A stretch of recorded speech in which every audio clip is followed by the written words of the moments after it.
आओ बच्चों, आज हम पढ़ते हैं क्लास फर्स्ट सारंगी की पाठ 9, जिसका शीर्षक है आलू की सड़क। बच्चों, आलू क्या है?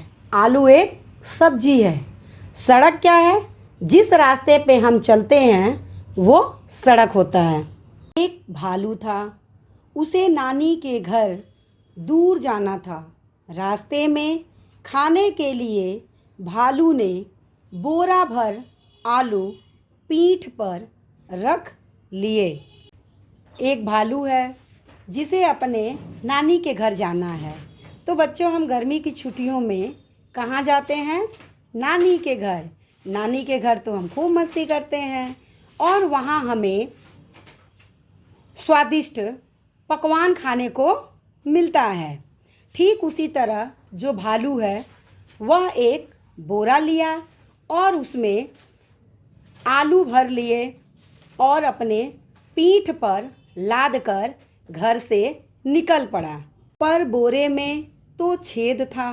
भालू आगे बढ़ता जाता, धप धप धप बोरे से आलू टपकते जाते, टप टप टप। भालू ने जो बोरा लिया था उसमें एक छोटा सा छेद था जो भालू को पता नहीं था। भालू आगे बढ़ता जाता तो उसके पैरों के चलने की आवाज़ धप धप, और जो बोरे से आलू टपकते उसकी आवाज़ आती टप टप टप। रास्ते में पीपल के पेड़ पर एक बंदर बैठा था। उसने भालू से पूछा, कहाँ जा रहे हो भैया?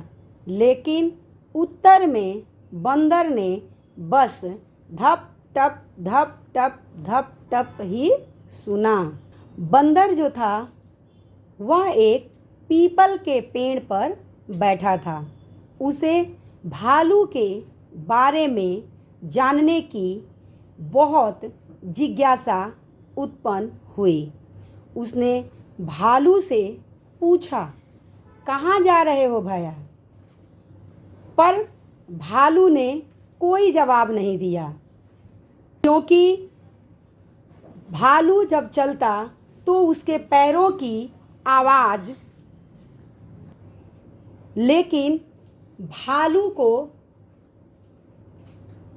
अपने पैरों के चलने की आवाज़ धप धप धप, और जो आलू गिर रहे थे उसका आवाज़ टप टप टप सुनाई दे रही थी। इसलिए वह आगे बढ़ता गया। भालू को बंदर की आवाज़ सुनाई नहीं दी, इसलिए वह आगे बढ़ता गया। उसने पेड़ से नीचे देखा। रास्ते में आलू पड़े हुए थे। यह देखकर बंदर मन ही मन बोला, भालू चाहे न बताए पर मैं पता लगा सकता हूँ।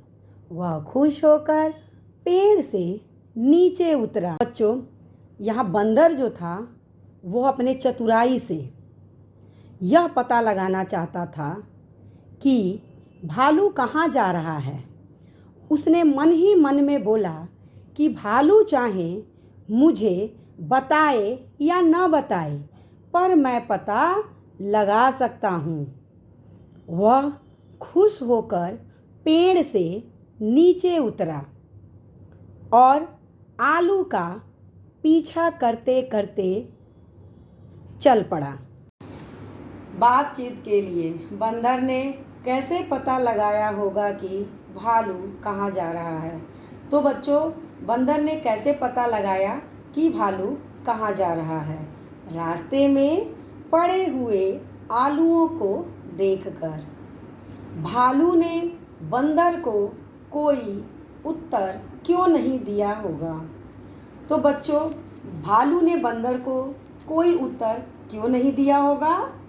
क्योंकि भालू जल्दी में था और आलू के गिरने की आवाज़ आने से सुनाई नहीं दिया। यदि रास्ते में पानी होता तब धप की जगह क्या आवाज़ आती? पानी में छप की आवाज़ आती। अगर बोरे में छेद नहीं होता तो कहानी में आगे क्या होता? अपनी कहानी सुनाइए। तो बच्चों, यह कहानी सोचें और सुनाने का प्रयास करें। आवाज़ें तरह तरह की, हमें आसपास कई प्रकार की आवाज़ें सुनाई देती हैं। तो बच्चों, कभी कभी हमें कई तरह की आवाज़ें भी सुनाई देती हैं। जैसे घंटी बजने पर, घंटी कैसे बजता है बच्चों? टन टन। बादल गरजने पर, बादल कैसे गरजता है? घड़ घड़। पानी टपकने पर, टप टप। बताइए इन वस्तुओं की आवाज़ें कैसी होती हैं? पानी में चलना, छप छप। सूखे पत्तों पर चलना, सर सर। गुब्बारा फूटना, फट फट। बर्तनों का गिरना, खन खन। बारिश की बूंदों का गिरना, टिप टिप। माँ का पुकारना।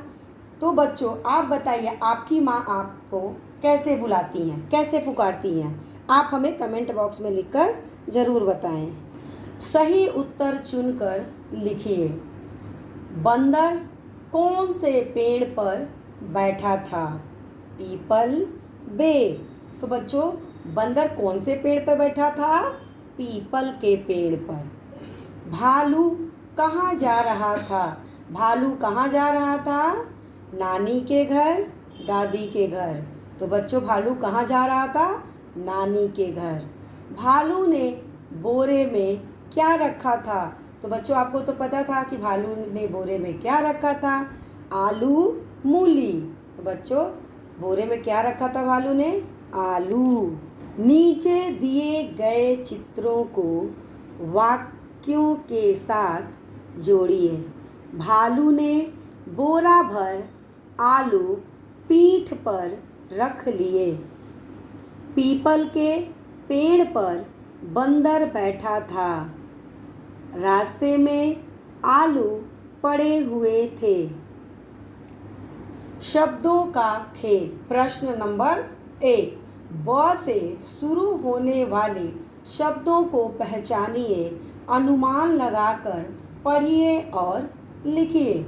तो बच्चों, यहाँ ब से शुरू होने वाले शब्द को पहचानना है और उसे पता लगाकर, यानी कि अनुमान लगाकर उसे पढ़ना है और कॉपी में लिखना है।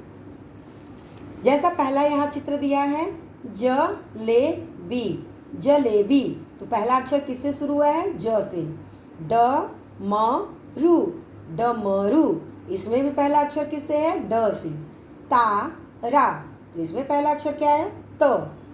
बसता, बस्ता। तो यहाँ पे बस्ता जो है ब से शुरू होता है, इसलिए यहाँ उत्तर में हमें लिखना है बस्ता। नीचे दिए गए चित्रों के नाम सुनिए। उल्लू, उल्लू। कुरता, कुर्ता। सुराही, सुराही। ऊन, ऊन। फूल, फूल। सूरज, सूरज। इन नामों की पहली ध्वनि में क्या अंतर है? जैसा कि बच्चों, पहला जो चित्र देख रहे हैं, ऊपर वाले चित्र में छोटा ऊ का मात्रा है और नीचे वाले चित्र में बड़ा ऊ का मात्रा है। जैसा कि उल्लू, कुर्ता तथा सुराही के नामों की पहली ध्वनि में ऊ जुड़ा है तथा ऊन, फूल तथा सूरज के नामों की पहली ध्वनि में ऊ आता है। नीचे दिए गए चित्रों के नाम बताइए और लिखिए। भालू, भालू। सड़क, सड़क। टमाटर, टमाटर। सूरज, सूरज। भालू शब्द में भा और लू अक्षर जुड़े हुए हैं। यदि भा की जगह का, ला, ता, बा, शा जोड़े तो क्या शब्द बनेगा? इन्हें लिखिए और पढ़कर सुनाइए। कालू, कालू, लालू, लालू, तालू, तालू, बालू, बालू, शालू, शालू।